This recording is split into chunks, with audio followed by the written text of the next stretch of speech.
Submitted for your consideration, a portrait of haute cuisine. The life of a chef, like any artist or creative individual, is marked by a drive to innovate, to push the boundaries of taste and texture, to showcase new ingredients, new techniques, unexpected combinations of components, to awe and astound the dining public night after night. Should the chef stumble in this endeavor, should he or she misstep or suffer an error in judgment, it could bring long-lasting shame on their reputation, a stain that forever mars a promising culinary career. It is therefore perhaps no mystery why there is no name attached to some recipes, and indeed not even a recipe attached to a particular dish, that dares to push the envelope of good taste and acceptability. Whether it is a taste that should never have been attempted, or simply one which the dining public is not yet ready to experience, these dishes inhabit the shadowy boundary between cutting-edge gastronomy and inedibility. Tonight, we explore one such dish, in the hidden areas of our kitchens that are only revealed here, on WTF Theater.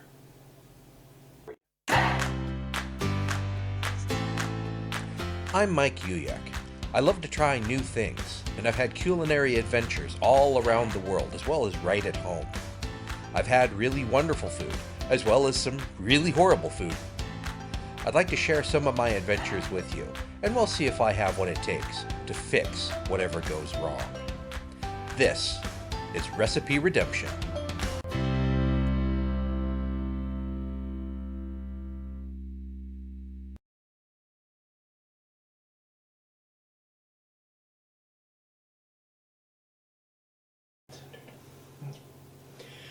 Hello, Mike Uyak here with another episode of Recipe Redemption and another installment in our ongoing series, WTF Theater. Today, I'd like to discuss nouvelle cuisine, literally new food.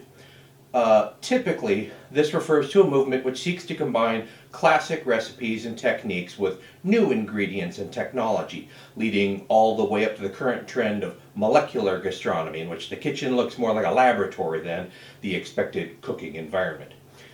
As we have gradually become more and more adventurous in our eating habits, the old favorites have become stale and boring, and we increasingly seek out the new, whether it comes in the form of unique or unusual ingredients, innovative cooking styles or techniques, flashy presentation, or unexpected combinations of flavors to produce something never before experienced.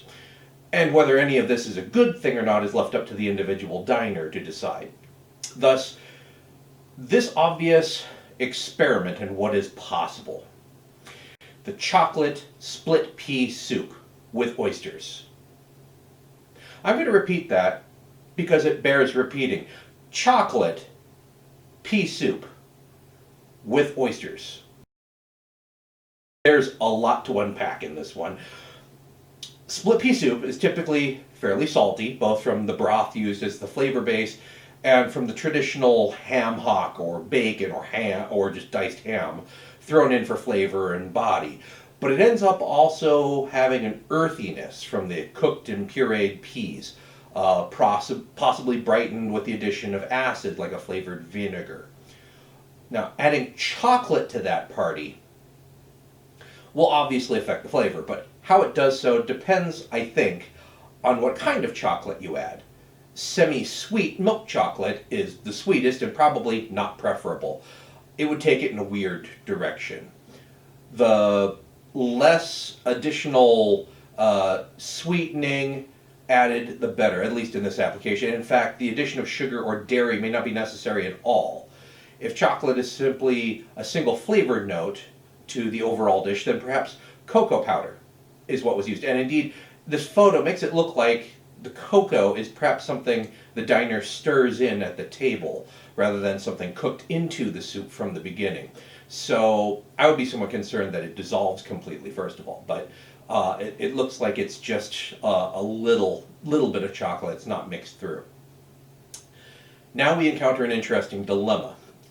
Straight, natural, or undutched cocoa powder, not having been treated with alkali to neutralize its natural acidity, has almost fruity notes, which might be interesting when paired with the greenness of the split pea soup. But using Dutch processed cocoa powder might pair better with its stronger earthy flavors.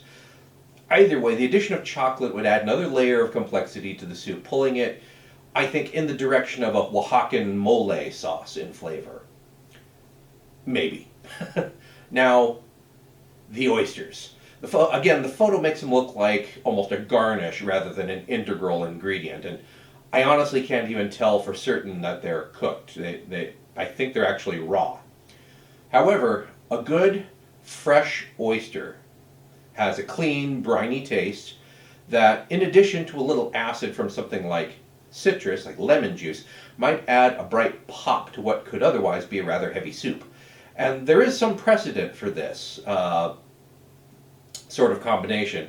A search online yields numerous recipes for seafood, particularly shrimp and shellfish, served with a mole-like sauce, including red moles, green moles, pipián sauces, which are spicy chili-based sauces with chocolate and pumpkin seeds blended in. A mole by another name, and Rick Bayless can certainly argue with me on that point, but I'm sticking with my opinion on this one. So, again, because this is WTF Theater, there was no recipe, there was no explanation, or even even a source for where this idea came from. There was just a photo that somebody had posted and has subsequently been reposted online, but not a single word of explanation. So we're flying blind on this one, and I'm gonna make it just to see if it can be done. I mean, I know it can be done, but can those flavors actually work well together? This might be, the peanut butter and banana sandwich kind of thing. It sounds weird until you taste it, and then maybe it works really well. Let's find out. Going to keep this really basic. So to some salted boiling water, I'm adding a medium onion that I just sweated for a few minutes off to the side.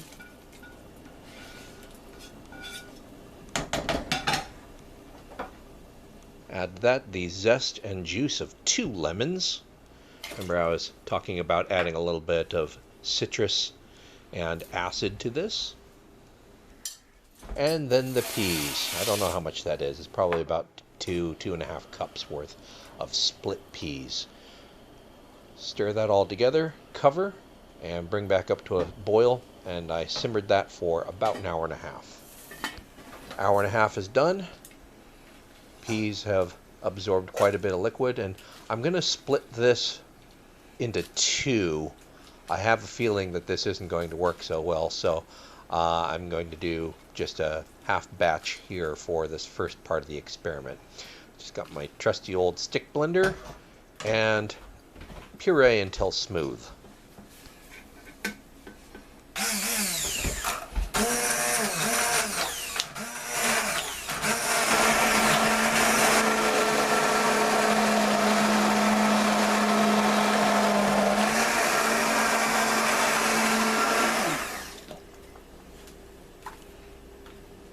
Next, I'm going to shuck a couple of fresh oysters, and I don't do this very often, so please don't critique my technique too harshly. Also note, I should be wearing a protective glove of some sort on my left hand to protect it in the high likelihood that I will slip at some point and instead embed that clam knife, or that oyster knife, into the palm of my hand.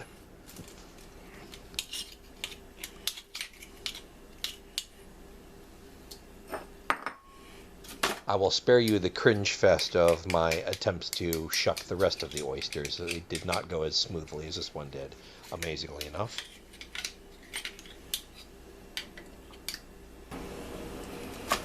And now time to plate. A couple ladles full of the very plain split pea soup. I'm using undutched or natural cocoa powder, which is why it has that slightly redder hue than you typically see with cocoa powder. And then the oysters. which for some reason or another I did not anticipate would be quite as slippery as they were.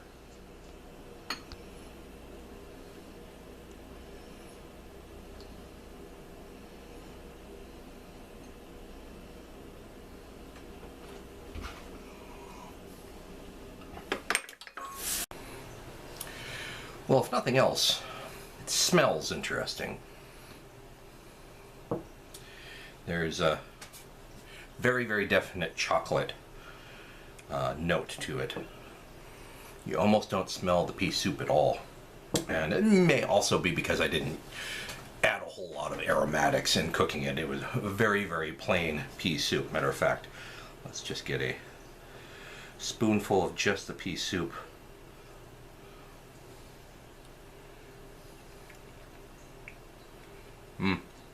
Yeah, it's pretty bland, but that's okay. So, here goes.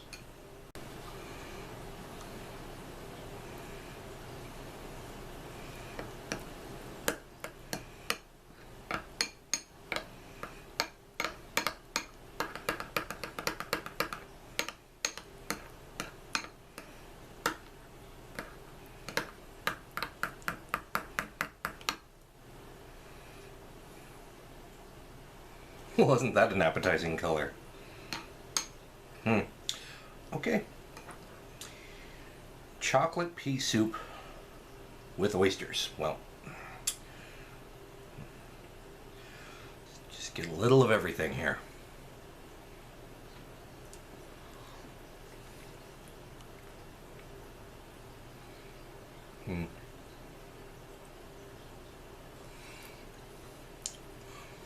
I'm accustomed to eating raw oysters cold. So it's a little off-putting that they're hot, yet still noticeably raw. Obviously, if I had like an oyster chowder or something, they'd be cooked, they'd be firmer. I honestly don't, I don't notice the citrus. I added quite a bit of, 2 lemons worth of juice and zest to this, and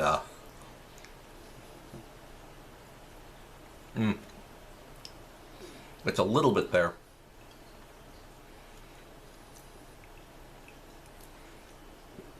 But I'm really not seeing the point behind this recipe, this idea, since it really wasn't a recipe. I have no idea what I'm doing.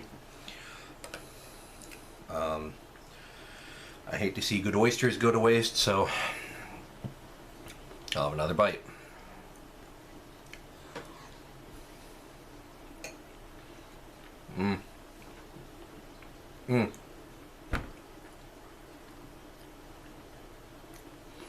That's not right. No, those flavors don't really marry well together at all. The chocolate, it does sort of meld with the pea soup. I sort of get where they're going with that. Oyster, not so much. And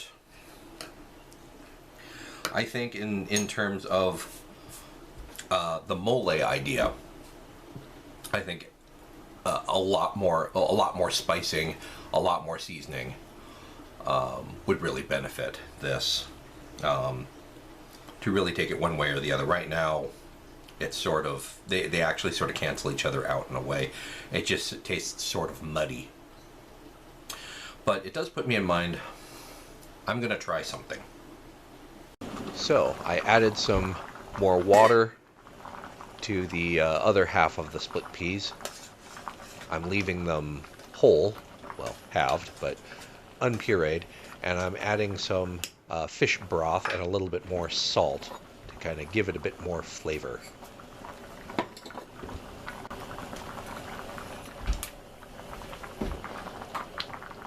Next, I add the cocoa powder straight into the pot.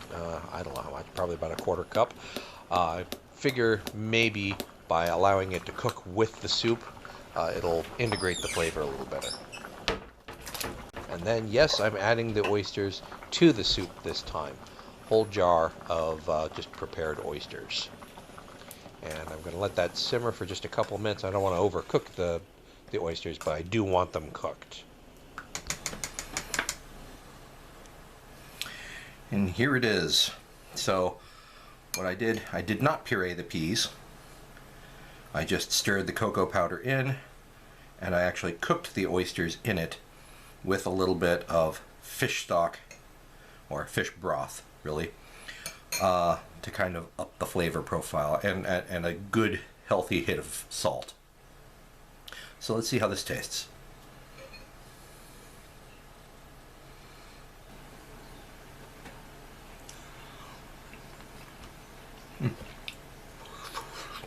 Really hot. You know, that's actually better.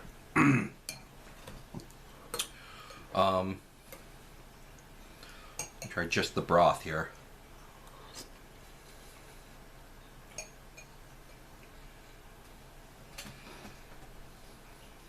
So obviously there's a very definite fishy flavor to it, which means that the peas, even when you actually have the whole peas in your mouth,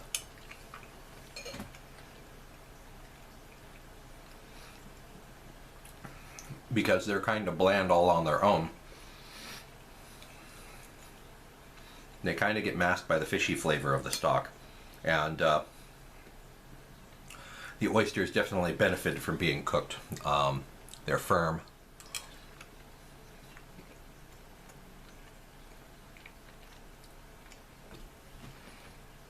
It's not great, but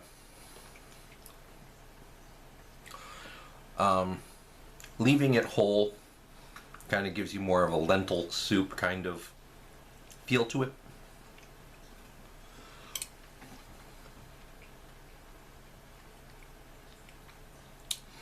I'm not standing in line for this. Just for giggles, got a little bit more of just the plain old split pea soup with nothing. And I want to try,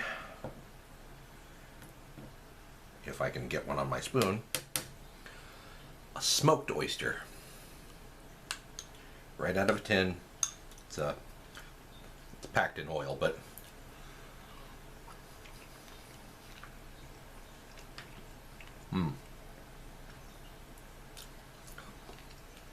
I like split pea soup. I love smoked oysters. Eating them together just doesn't do anything for me. Luckily, aside from the oysters, this was relatively inexpensive to make, so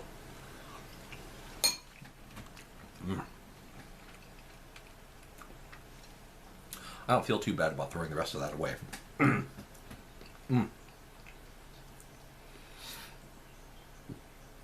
And you know, the more of that I eat, the more unpleasant it gets. So I don't know what the original chef was thinking when he came up with this idea. But the chocolate pea soup with oysters, I can't recommend it. Yeah, it gets more unpleasant the longer it goes. I'm not sure what they were thinking. The chocolate sort of combines all right with this pea soup. Like I said, the earthiness kind of compounds, and you get not really a mole because there's not sweetness. Maybe if you added more spices, but then you know you're basically making a mole. And then the oysters really don't do anything for it. I think probably because you're not going far enough in the mole direction, or in any direction, really. I need something to kill this taste, so... So, with that, I'd like to thank you for watching. Thank you for enduring this with me. And I will see you next time, right here on Recipe Redemption. Thanks for watching.